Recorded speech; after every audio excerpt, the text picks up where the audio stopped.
Hi everybody, I'm very happy and thankful to our Bonds College Principal Madam, Dr. Zareen, and IQAC members and coordinator, Dr. Ujwala Madam, for giving me this opportunity to interact with the students and my dear colleagues.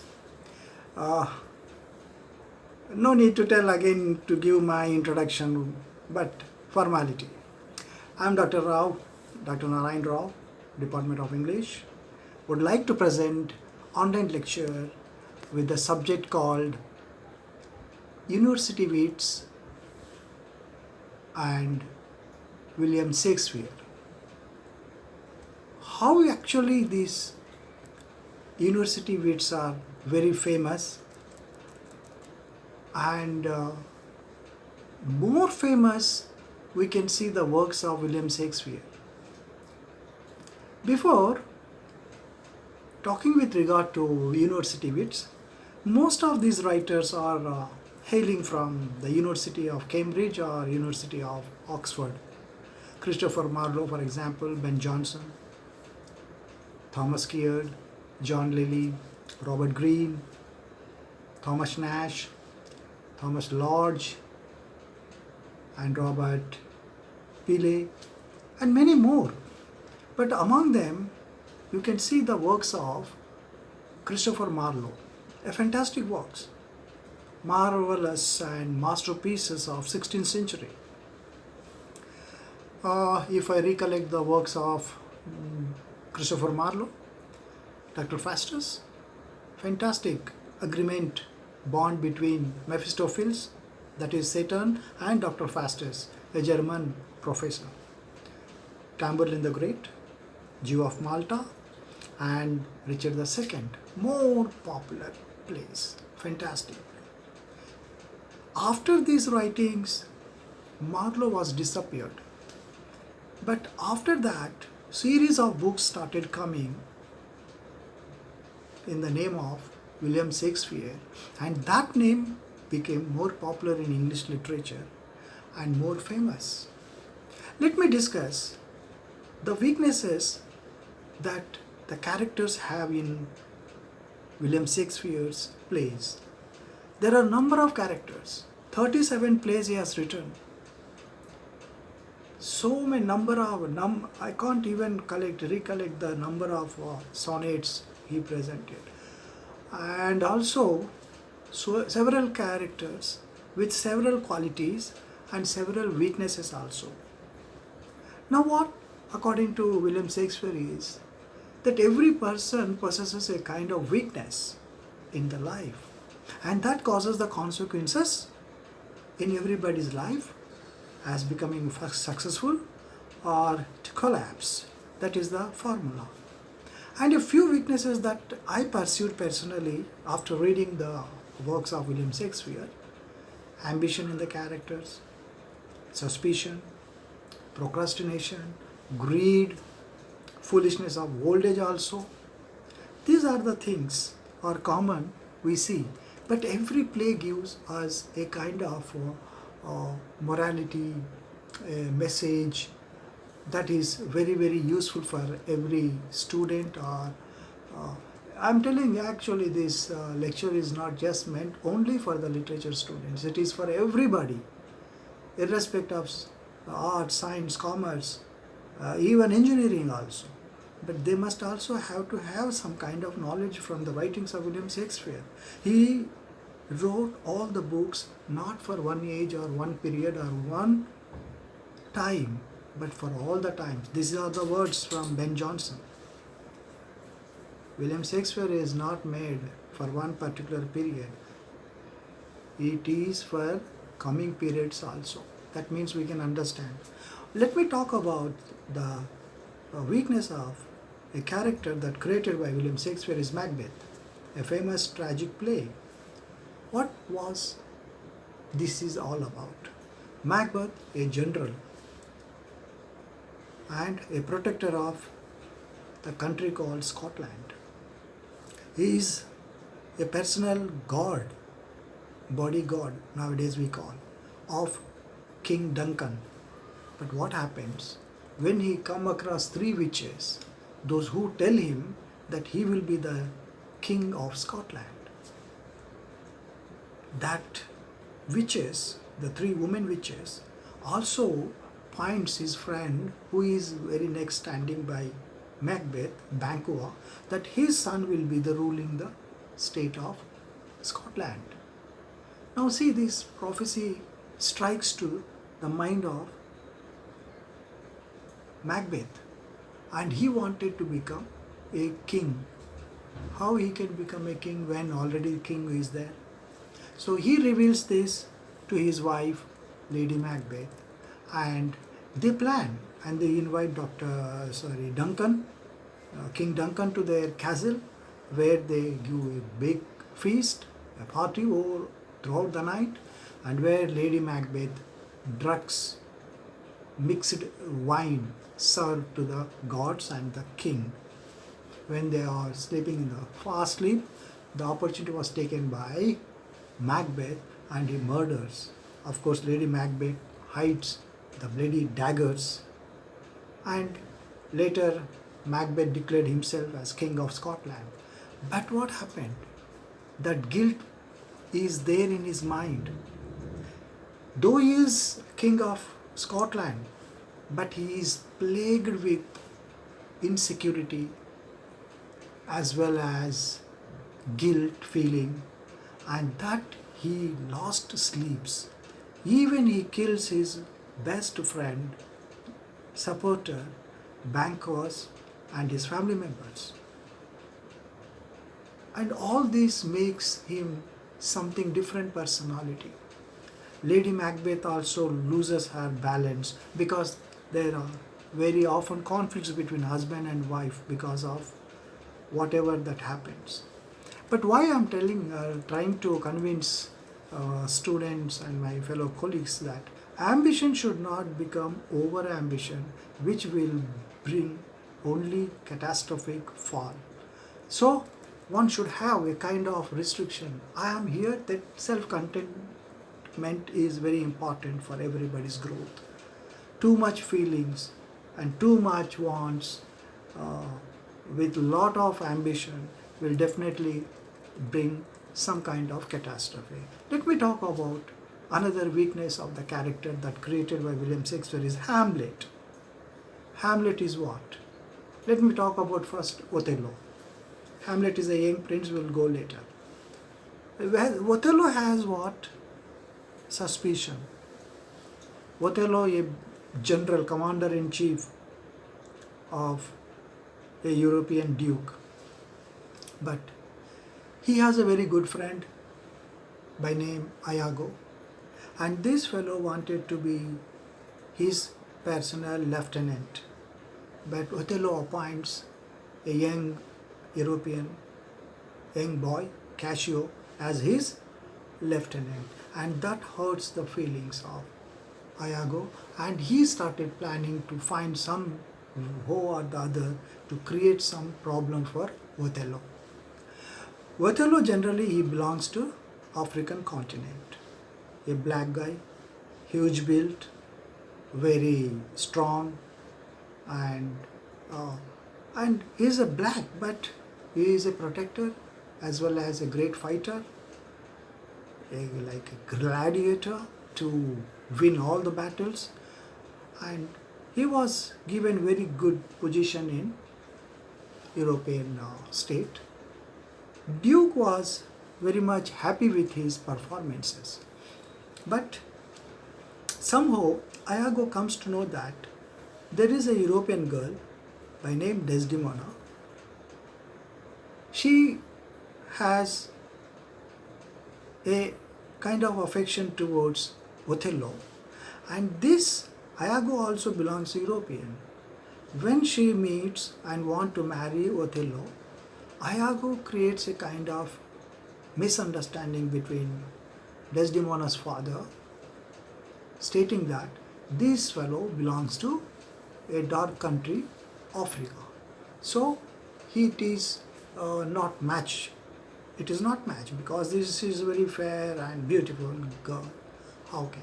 But ultimately, the matter goes beyond Brabantio and Othello, and Duke takes the decision, calling both Othello and Desdemona. Both accept that they are going to marry, but there is no problem. So Duke was very happy, and this takes an advantage for Iago. Whenever he creates some problem between Desdemona and Othello and Cashew. Cashew was very friendly with Desdemona. Whenever Cashew and Desdemona talks together, he finds some fault and he tells that matter to Othello to create some kind of suspicion in his mind. This is the weakness of Othello. By mistake of Desdemona, she misplaced her a handkerchief. Handkerchief was seen, and handkerchief is very important in this play. This handkerchief was very beautifully viewed by Othello's mother.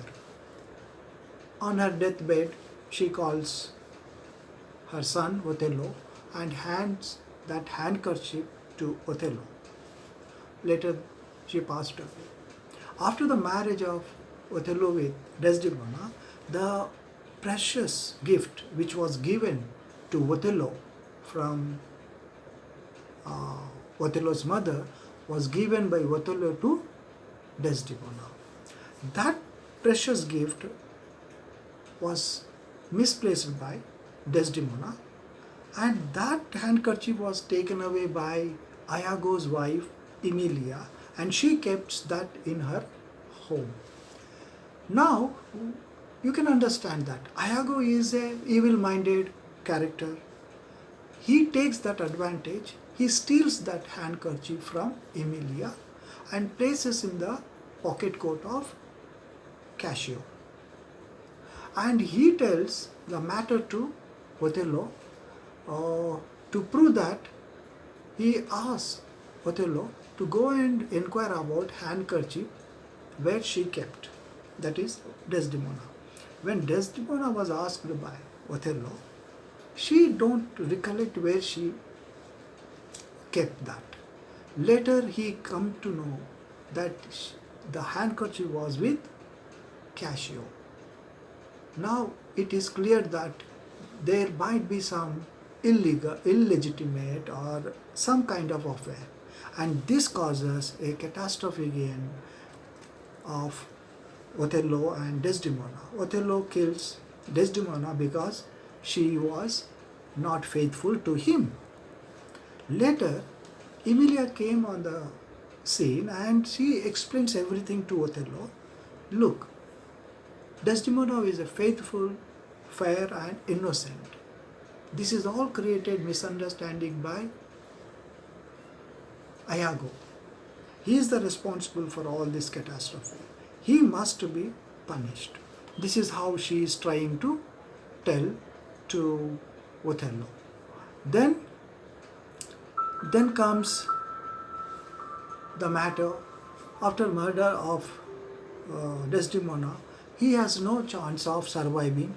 He condemned himself, then he commits suicide. What we can learn from this play is, even if somebody creates some misunderstanding, one should have to make his own perception to understand what exactly it is. But the weakness which we can see in the character of Othello is suspicion. Let me talk about, as I told you earlier, Hamlet. What the problem with Hamlet, the young prince? What happened to him? Procrastination. In our Sanskrit language, we have Alasyam Amrutam Visham. Understand this. Anything that you delay, that will become. Alasyam, you delay. Amrutam, the nectar. Visham, it will become poison. One should take proper decisions in proper way. One should not repent after the time goes. That is how. Let me talk about here what happened to Hamlet. Hamlet's uncle, Claudius, a villain in this play, commits fratricide to seize power from his elder brother, senior Hamlet. And later he marries Hamlet's mother, Gertrude. There also we can understand that Hamlet used to say very often to be or not to be. When he addresses his mother, frailty thy name is woman, he starts. Frailty, weakness, that is there in woman.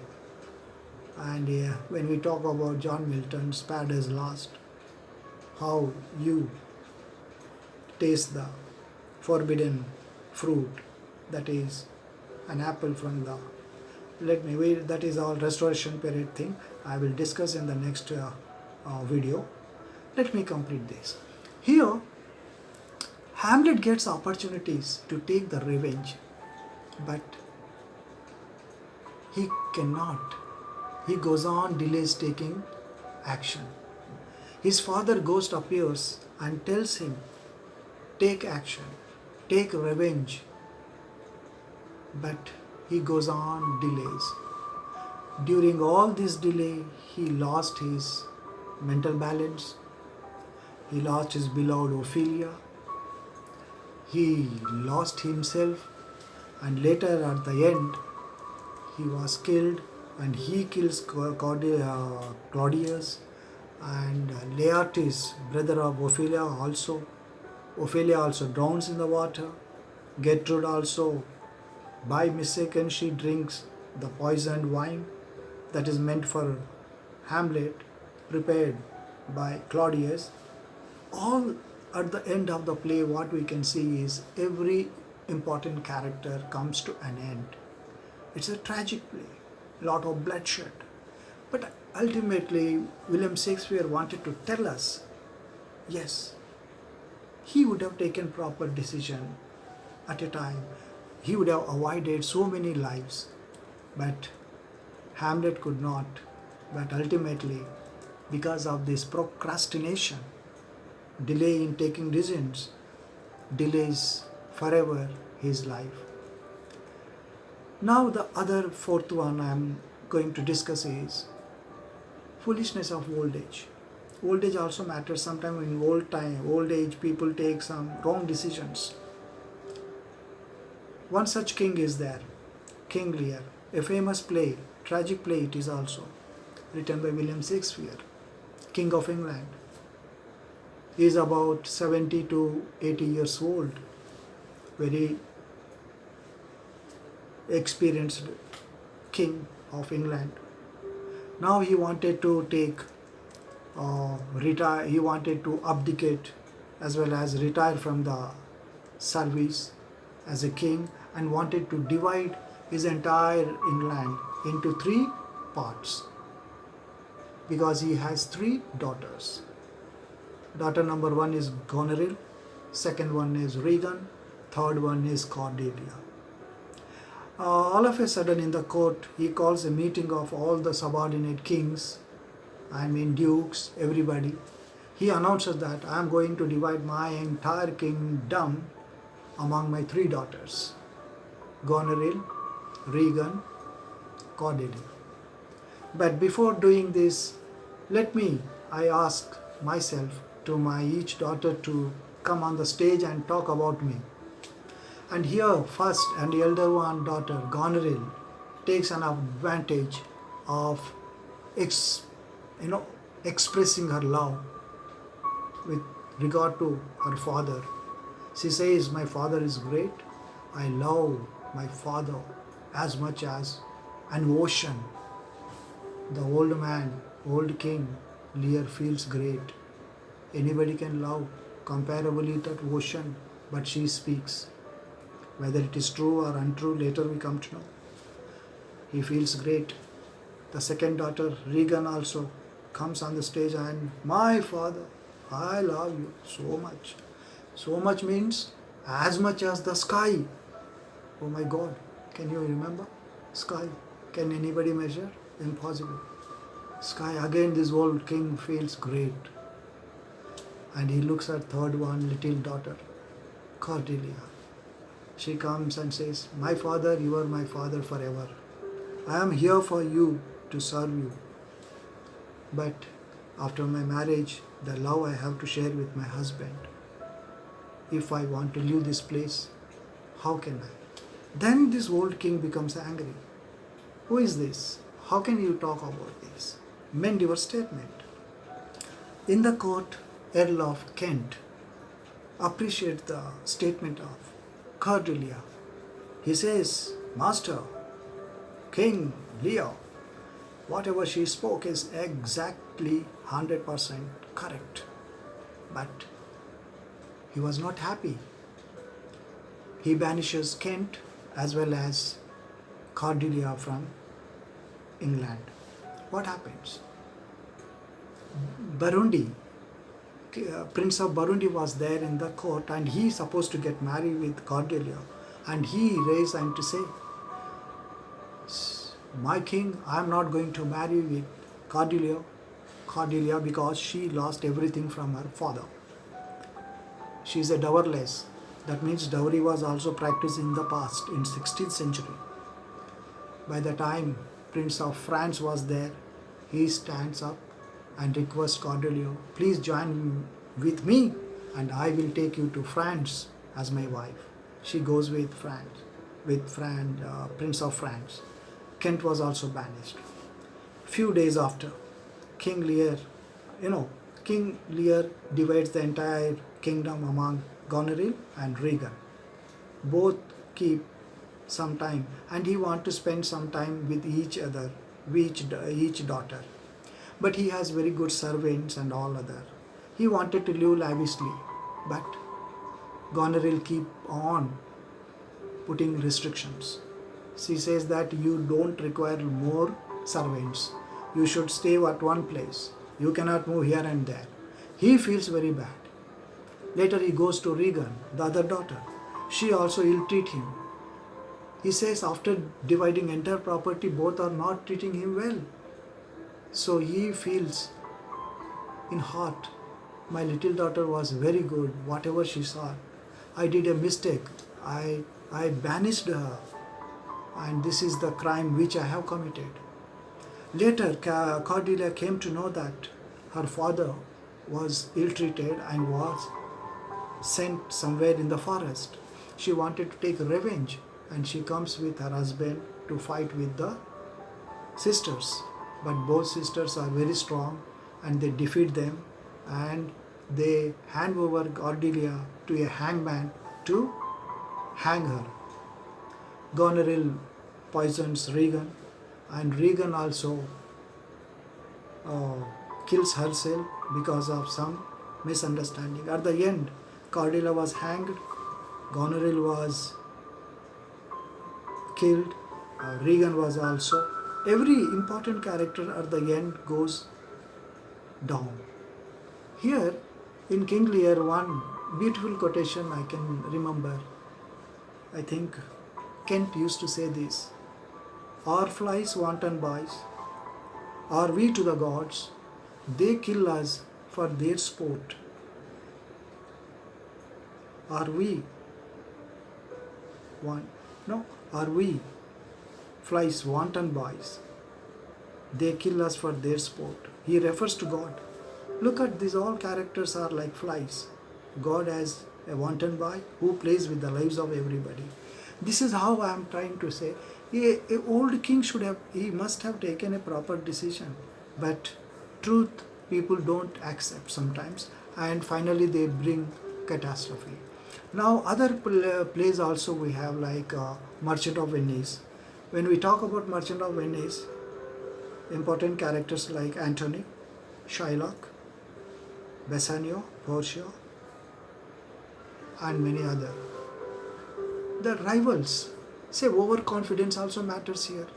Antony, a great character in Merchant of Venice, overconfidence. Because of that, what happens? He takes challenges. He invests everything on business.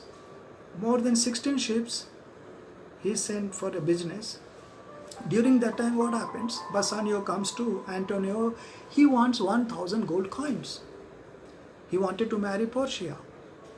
So Antony is a good friend. He says, right now I don't have. Then who will be? Because Shylock is another rival businessman in the Venice, they go to him, Bassanio and Antonia. Antonia asks Shylock, I need 1000 gold coins immediately. Shylock says, yes, I can give you, but you insulted me number of times, calling different names. But I want to make a bond. You want 1000 coins, gold coins, you can take, but stipulated time, if you fail, I can cut 1 pound of flesh from your body. Okay? And Bassanio says, no need, this kind of nonsense. Bonds or agreements may not work. But Antonia laughs. No. Let him take 1 pound or 2 pounds. Doesn't matter. You prepare the bond, I will sign. And he signs and takes 1000 coins and he gives it to his best friend Bassanio. And Bassanio takes it and goes to other place where he want to marry Portia. He does. After some time, he is supposed to pay back the money, gold coins to Shylock. The time passes. Then Shylock comes to Antonia. What about? The time is lapsed, but you did not return my gold coins. By this time, Antonia receives a message that all his 16 ships were drowned in the water. Helpless. He says, what I'm bankrupt now. What can I do? Here, this is the overconfidence. William Shakespeare says, look, Antonia is having overconfidence and facing this catastrophic fall. The matter goes to the court. Meanwhile, the message goes to Bassanio. Bassanio comes very fast with 10,000 gold coins in his bag. He wants to settle the case. He wants to give it to Shylock. Shylock, take these 10,000 gold coins instead of 1,000. But matters should be settled not in the court, here only. But Shylock has a ill will. He don't want to settle this. Time board, I want to cut 1 pound of flesh from the body of Antonia. This is what a stubborn, obstinate person. Here Shylock is greedy as well as ill-willed. Here is overconfident Antonia. What happens?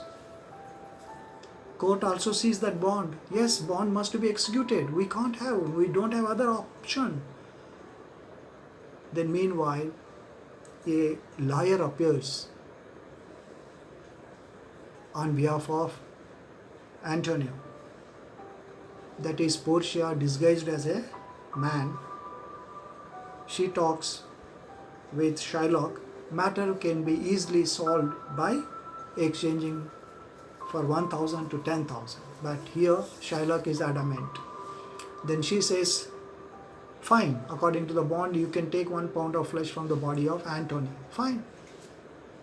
Please arrange the knife, balance, so that he will cut 1 pound of flesh from the body of Antonia. Shylock feels great and takes the knife and comes in front of the judge, in front of the jury, everybody, because he wanted to cut the body of Antonia. About to do something, about to touch with the knife, Portia says, stay for a while. Tarry, she says, tarry for a while. Look, you have to cut exactly 1 pound of flesh from the body of Antonia.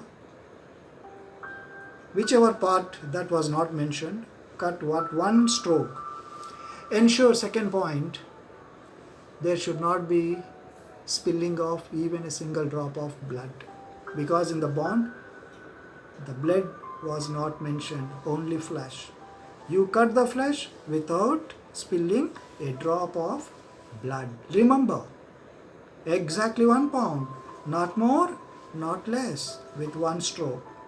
Here is a balance. The moment these 3 points of legal lacunas comes to Shylock, he drops the knife. I want to settle the case. Portia says the time has passed. Your will is what? Your ill will is this. You want to murder your rival in the eyes of law. Legally you wanted to murder him. So you are adamant with this bond. Now you just think about William Shakespeare's perception of 16th century. While making any bond, one should be very careful. You can't mention anything. So friends, some kind of weaknesses in the characters makes a big changes. I just wanted to take this much. In the next video, I will discuss something more with regard to university wits. Particularly, I will mention Christopher Marlowe's works. I will discuss it shortly. Until then, goodbye. Thank you once again. I am grateful to Principal Madam, IQA committee coordinators and team members for providing me this great opportunity to interact with everybody. See you. Bye bye. Bye. Hello. Bye.